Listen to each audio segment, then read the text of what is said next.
এই কাপোৰযোৰৰ দামটো মোক সুধি আছিলে কিন্তু দামটো মোক ক'বলৈ অসুবিধা হৈছিলে কাৰণ এনেকুৱা কাপোৰ মই 3যোৰ বনালো আৰু 3টা ড্ৰেছিঙে বেলেগ বস্তুখিনি মানে যিমানখিনি আমাৰ প্ৰয়োজন হয় আৰু কষ্টৰ যিখিনি ল'বলগীয়া সেইখিনিহে লওঁ সেইকাৰণে এই কাপোৰযোৰ চিলাই দহি কৰি দিলে ইয়াত মই 750 লওঁ আৰু যদি চিলাই দহি কৰি দিয়া নহয় তেতিয়াহ'লে 650 লওঁ আৰু কাপোৰটো এইটো চাই লওঁ কাপোৰটো বৰ বেয়া কাপোৰটো নহয় ইয়াতে এটা কম দামী কাপোৰ পায় সেইটোত 550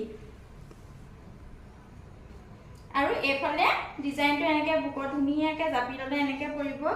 আৰু ইয়াত মই দহি কৰি দিছোঁ ডিজাইনটো এনেকৈ দিছোঁ কেনেকুৱা লাগিছে বাৰু কাপোৰযোৰ আপোনালোকে জনাব দেই আৰু